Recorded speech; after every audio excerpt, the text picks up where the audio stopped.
My name is Rochelle Streeter. I grew up in Indianapolis. My mother had 5 kids. She was a single parent. Unfortunately, my mother, she was a schizophrenic at the time, so I didn't really have a happy childhood growing up, but I did the best I could. So when I graduated from high school back in 1989, I decided to move out. And when I moved out, I moved in with an older woman who was around 29 at the time, and I thought that was a good decision. I ended up meeting a guy, and when I met that guy, I thought he was the best thing that could have ever happened to me. So I was working a shift swing job where I would work first shift some days, second shift, and then third shift. It all depends. Whenever they called me, I would go into work. And so I ended up having a birth control pill, which I thought I was taking correctly, but I ended up not taking it correctly. And I'm still thinking that I'm protected, to not get pregnant, but I ended up getting pregnant by this guy. And when I found out I was pregnant, he wasn't happy at all about that. He thought I was trying to trap him, which I wasn't. I was shocked that I had gotten pregnant because I thought that the birth control pill was working, and it wasn't working. Shared it with him, the lady that I was living with. I shared it with her. Very nervous. I didn't really share it with anybody because since I moved in with her, my family didn't know.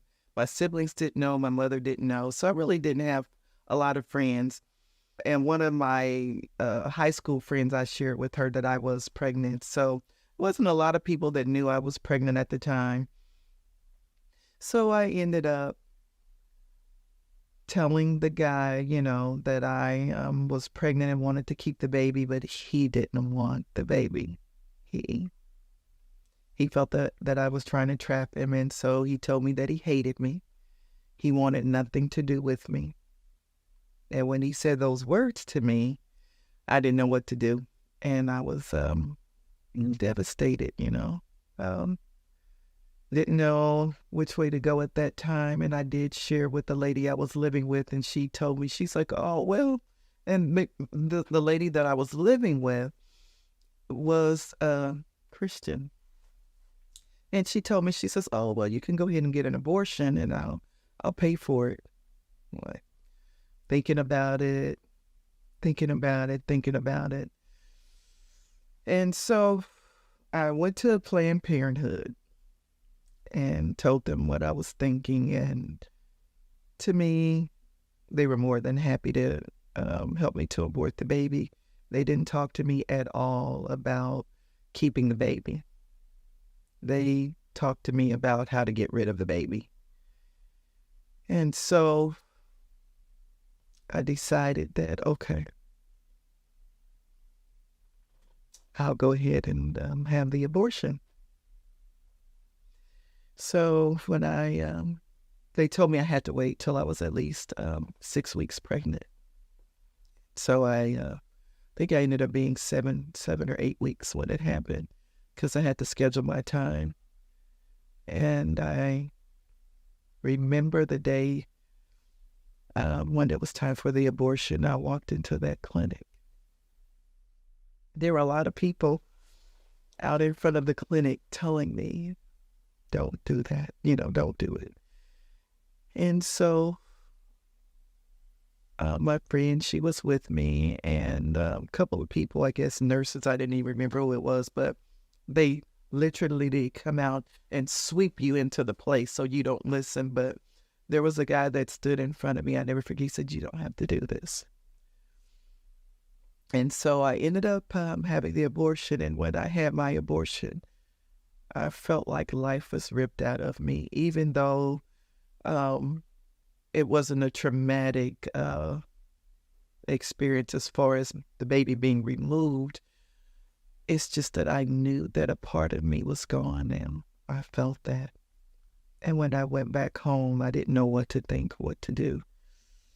And so a few days had went by, and I just thought about what I had did, and I did feel bad. I really did. I never talked to anybody about it, but the person I stayed with, she's like, well, you're okay now. And then when the guy found out a couple of weeks later that I got the abortion, he was happy. And it's like life went back to the norm. But deep down, I knew that what I did was wrong. And so as I fast forward in life, I met my husband that I'm married to now. Our first year of marriage, I got pregnant, and I thought I was, having a regular pregnancy, and I was so excited about it. So our anniversary, we went to Chicago to visit family and friends, and when we came back from Chicago, I was really, really sick. And so my husband took me to the doctor's office, and he ended up taking me to the hospital. And I found out I was 8 weeks pregnant in my left fallopian tube. And so the doctor told me I was going to have emergency surgery. And I was blown away by that. So I ended up having emergency surgery. And when I was having the emergency surgery, the doctor told my husband, he says, we can't save the baby because it's in the wrong spot, but we're going to try to save your wife. And my husband was, devastated, dealing with a lot of emotions. And he said, whatever you do, just try to save my wife. And so they ended up having to take my left fallopian tube. And so when that happened, when I found out what happened, I was blown away that had happened to me. And then as time went on, I was under that doctor's care. He basically told me that I might not be able to get pregnant, but try in vitro. And when my husband and I decided to do in vitro, he said, honey, I can't do this. I can't do this in vitro. He says, God has not said no, so I don't want to do the in vitro. And I'm like, okay. So we ended up not doing the in vitro. And I had that experience as far as, God, why is this happening to me? Why did I have to have a tubal pregnancy? And you know what? I said I had that abortion. And so I had put in my mind that God was punishing me. Because not only did I have the pregnancy, but I end up having the guy that got me pregnant, he ended up giving me a disease that ended up eating away my reproductive system. Now, I did not know this, and the doctor was not able to realize this because it was eating up the insides of my fallopian tubes, and we didn't know that. So it was hard for me to get pregnant after the tubal pregnancy. It was very hard to get pregnant. And like my husband said, he didn't want to do the in vitro. So that was in about 1994, 95. My husband and I, we went back and forth, did all we could to get pregnant. And I was just so angry with God, so angry with the world, angry with everybody that I saw that was pregnant. Because at that time, I realized I wanted to have a baby. So as time went on, I say 2001, I decided to finally pick myself up. And when I say pick myself up, I decided to live. Because I was working a job, and I'm like, okay, you need to get a career. You need to make money because you can't stay in this rut. And I stopped being angry with everyone that was around me and started deciding that I wanted to live. Even though I wanted to still have a baby, I decided, if one of these days, maybe God is going to give me a baby, I just kept hoping in the back of my mind. And I would talk to people about it. And my husband and I, we had so many people praying for us. We had a whole city praying for us to have a baby. We had so many people coming to us asking us why we couldn't have a baby, and just so much about a baby, almost every day of my life. And I heard so many people, oh, it's going to happen. And I was just on a roller coaster for years, going up and down, back and forth. So one day I was in nursing school and we had this role play in school. And they said, well, Rochelle, why don't you act like you're a teen mom and you're going to go get an abortion? Well, that that hit home for me because I had really did it. None of my classmates, they didn't know what I had went through in the past. But at the time, I was like, okay, I'll do it. And so I ended up doing it. And then when I left school that day, I said, I said, God, if it's meant for me to get pregnant after all these years, you will do it. After I had that tubal pregnancy, I ended up having 14 surgeries. The 14 surgeries I had was I had to have a DNC because I had a pregnancy, but it didn't thrive. And I ended up seeing a baby inside of my womb, but the baby had disintegrated because the placenta fell out of me. And when I got to the hospital, it was too late, and I could just see a baby disintegrating. And I never forgot that. And the 14 surgeries I had to have was a lot of what's called laparoscopies. So not only did the doctor have to remove that tubal pregnancy, he ended up having to move some over the 14 surgeries. My part of my uterus was removed. All of my fallopian tube on the left side had to be completely removed, and then even an ovary. I had to lose an ovary. So the only thing I had functioning was a right ovary, whole right fallopian tube, and part of my uterus. So when that happened, and I prayed that prayer that day coming home from school in 2002. In the fall of 2002, I prayed that prayer on the way home from school that day because it reminded me of what I had done. I said to myself, I said, God, it's in your hands. And I would go, my husband and I, we went to church, of course, when we were married, but I didn't really have that relationship with God like I needed. But when I prayed that prayer that day, I felt like I was drawing closer to God. So that next month, November of 2022, after I prayed that prayer on the way home from school, I got pregnant. And so I didn't realize it, and I was at work, and I called my husband. I said, honey, I said, haven't had a period. He's like, really? It's like, yeah. He said, call the doctor, call the doctor. So I called our doctor, and she said, don't even come to me. She says, I want you to go to the OBGYN right away. So I went to the OBGYN, and they did a pregnancy test, and it was positive. And we were both excited but very nervous because we didn't know what to expect. And so we were like, God, is this really it? And I'm like saying it had to be it because of all the prayers and everything. So to make a long story short, I was not only pregnant, but I found out I was like 8 weeks pregnant, and the doctor was so excited, and he told me, he said, I want you on bed rest. So they put me on bed rest.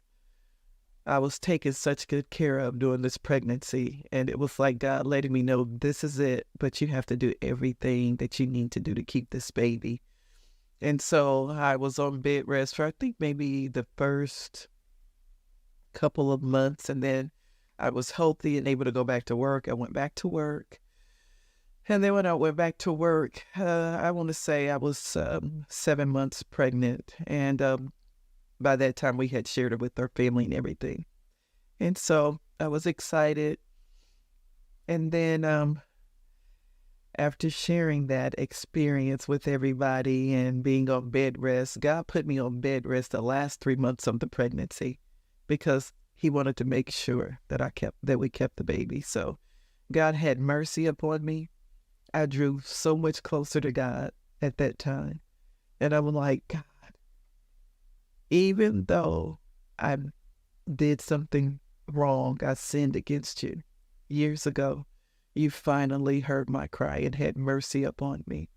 And I ended up dedicating my son back to God. I prayed the prayer of Hannah over him. And I said, God, if you give me a child, which you did, I said, I'll give him back to you. And so I gave my son to God that day. And I haven't looked back. And my son, he's 20 years old today. And I'm just so proud of him. And I just thank God for him. And back, I want to say, 2012, I was listening to a wonderful, amazing woman of God, and how I met her online. It was nobody but God. He literally led me to this woman. And she was talking about abortions. I thought that part of my life was over with, because of what I had to go through, what I did. At that moment in time, about April of 2012, here we are talking about abortion again. And so what she told the women that were listening, she said, some of you in your past, you've had abortions. And she said, even though you've had those abortions, she said, you killed someone. She said, you killed a child. And she said that was a life that God could have used. And when she said that, it not only hit home, but I was like, oh my gosh, she's so right. I didn't think about that. The time I had my abortion, I did not think about that. I didn't have anybody to say, I'll help you or I'll be there for you. It's like those that were around me, which was only few, talked me into doing something that was wrong. So I'll never forget that day. She said, you need to ask God to forgive you for taking that life. You need to repent. You need to ask God to forgive you. And I did that day.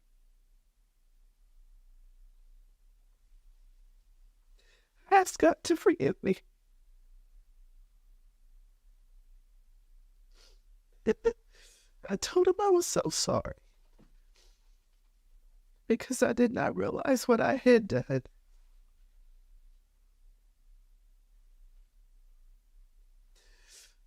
And she walked us that day through, asking God to forgive us. For I knew it wasn't just me that was listening that day. And so I did. I asked God to forgive me. And it was a godly sorrow.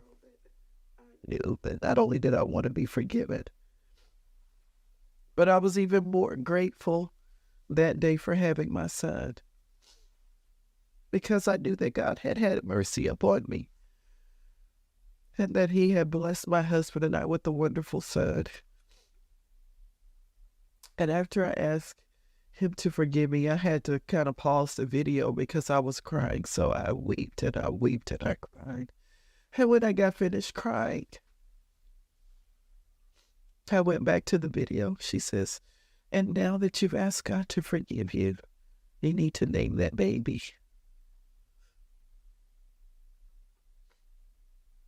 And she said, it doesn't matter what you name the baby. You need to name that baby. And she said, that when you name that baby, God will let that child know that you've given him or her a name. And then when you get to heaven, that child will be so happy that you named him, and you'll see him. So I was able to name the child, and not only that, I was getting healed at the same time. I was getting so healed at that time in my life, and I didn't even realize it. And so I ended up sharing that. But when I found her online, I shared that with so many women, and then they were able to get healed as well. And I'm so grateful because I haven't stopped sharing the goodness of God and how he forgave me, and that abortion is wrong, and that is a life, and that we should not be so quick to destroy a life. And that those that have had an abortion, they need to ask God to forgive. And I'm so healed today that I'm able to sit here and talk about this, and I'm so grateful. And I hope that I'm able to help, others, because after I had my son, my husband and I, we tried again to have more kids. And the doctor, he said, you shouldn't try to have more kids. He says, because you have one ovary and one fallopian tube. He said, and your body has gone through a lot of trauma. And he basically told us that having the one child was really a miracle. And it was such a miracle. And people are so blown away when I tell them that I was able to get pregnant by having just one ovary and one fallopian tube. It was nobody but God. And I'm so grateful even today how he has had mercy upon me. And so grateful for a humble son, healthy, and he's doing good in life. And that makes me feel so good. And I thank God that I just have an opportunity to just share what I went through and how God has blessed me and how he has healed me. Because when I look around at life today, they make it seem like having an abortion is easy, but when you get the love of God in your heart and you realize that that is not right, you will eventually ask God to forgive you.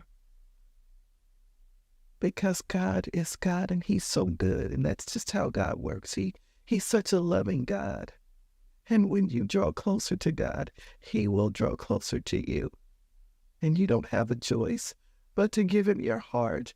And when you do that, all the wrong that you've done in the past, you will eventually ask God to forgive you.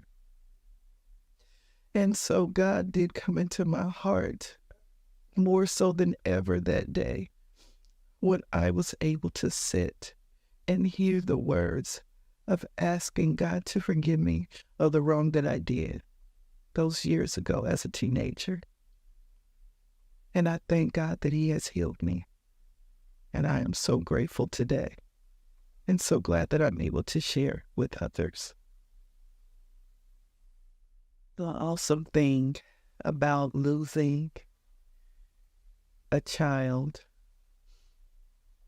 is one of the greatest things we can ever look forward to when we've asked God to forgive us, is knowing that they are safe, they are in heaven, they are with God.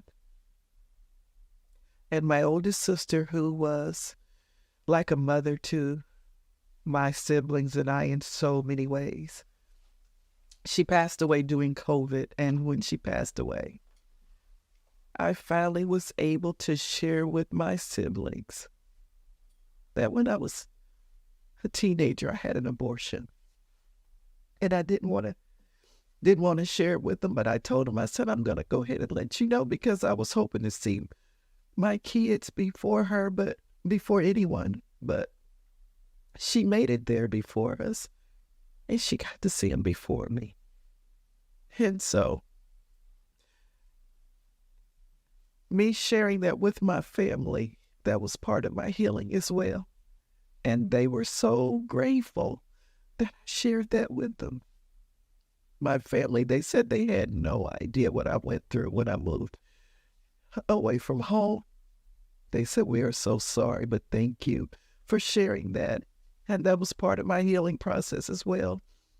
But I'm so overjoyed to know that my kids are in heaven with my sister, and I just hope that she's giving them lots of hugs and kisses for me. And I can't wait till that reunion comes when we're all together, and I'll get to see him again. So when you've asked God to forgive you, even though you've done wrong, just remember you've got something to look forward to, and that's seeing that child again and raising them again when you get to heaven.